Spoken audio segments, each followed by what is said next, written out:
Hey y'all, what's happening? I'm Ivy and you're at Ivy Vibes. And today we are going to see what you could possibly be facing. Now, if it fits, it fits. Do not try to make it fit if it does not fit. So, if you are new here, welcome. If you're returning, thank you so much for coming back. I really appreciate all of the love and the support. And here it goes. So I've already pulled cards, and what we have first is the Queen of Pentacles. Now, the Queen of Pentacles, this is looking into your situation, okay? May not be for everyone. But as far as the situation goes, this is saying that you are being called to reclaim your throne in the material and spiritual realm. The Queen of Pentacles is someone that is the embodiment of sacred balance, okay? She's nurturing for the home, the body, and the soul. So while also keeping things grounded in your reality, which is what we're dealing with the Pentacles, spiritually, this may be a time where you're being asked to mother yourself. Tend to your own temple, because in the original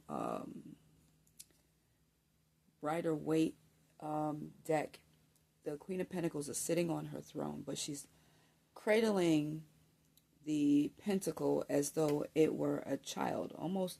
And if you look, it almost looks as though she has like a little bump, like she's pregnant, okay?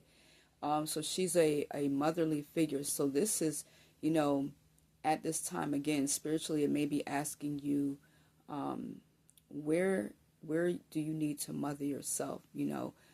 Cultivate the kind of self-sufficiency that radiates abundance, okay? You may be stepping into a phase where you are the provider, the healer, and the keeper of sacred wisdom. So this is not just for others, but for yourself. So you definitely want to take a look at that as far as your situation.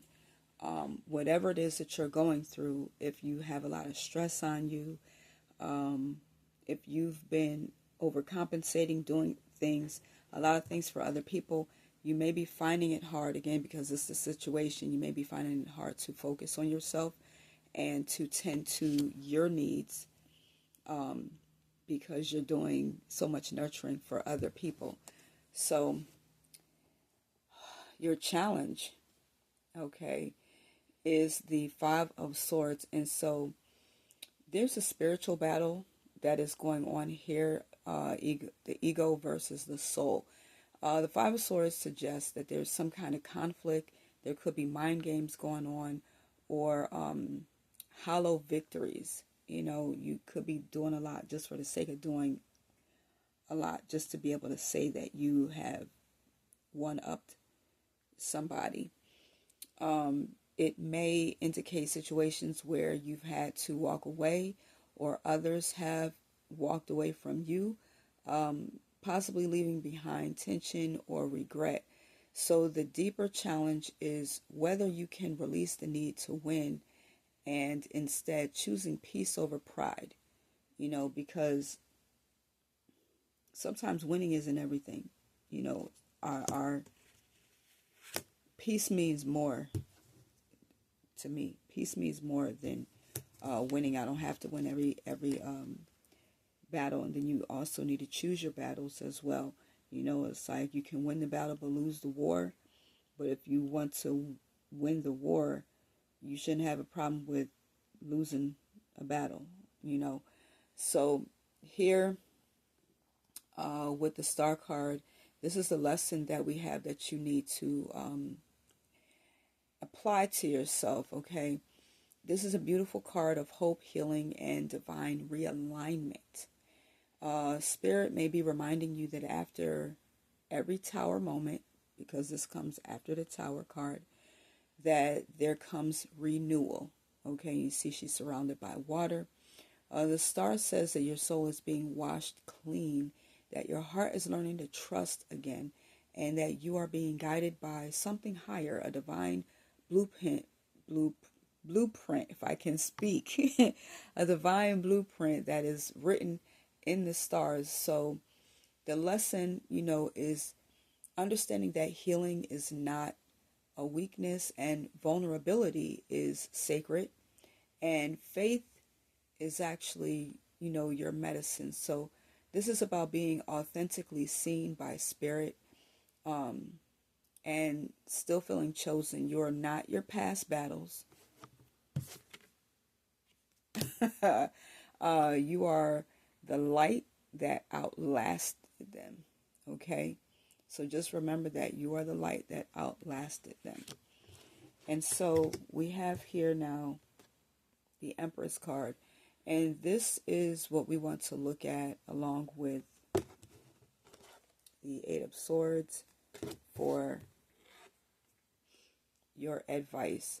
So the Empress urges you to return to the divine feminine, okay, from within. And this is whether you are male or female, because we are a combination of both aspects, masculine and feminine.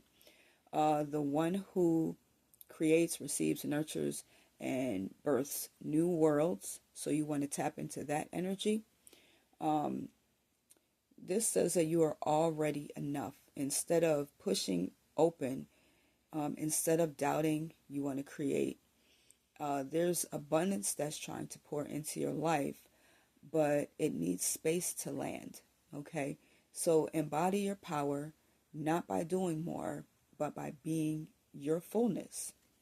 And then with the Eight of Swords, looking at this as advice, we want to see how the Eight of Swords is the shadow here. Mental prisons, self-doubt, and fear that keeps you bound. Spirit is saying that you are not trapped. You may feel like you are, but you are not trapped. Only your thoughts are, okay? That bling is confirmation. So this is a call to free yourself from the limiting beliefs that keep you from stepping fully into your divine role. And the spiritual application here is that this is a womb space reading. Basically, you're being asked to nurture your vision. Okay? You're being asked to nurture your vision and release mental entrapment and stop underestimating your value, because the cage is made of thoughts. All these swords, the cage is made of thoughts, and the door is open, so you just have to walk out. I would say that as a final message, you are the queen who's forgotten that she's the empress, okay? And you are the star that is rising after a stormy night, and you're being asked to lay down your sword, okay? You're being asked to lay down your sword, pick up your crown, and nurture the light within until it bursts into bloom. You can use affirmations such as, I release the need to prove and choose peace. I nurture my inner temple. I am guided by the light within me, and I am free. So hopefully this reading resonates with you. If it does, I would ask that you would please be so kind as to like, share, and subscribe to my channel. Follow me if you enjoy this content and would like to see more of it. I just greatly appreciate you all. Thank you so much for all of the likes and shares thus far. And until the next time, you guys, be well.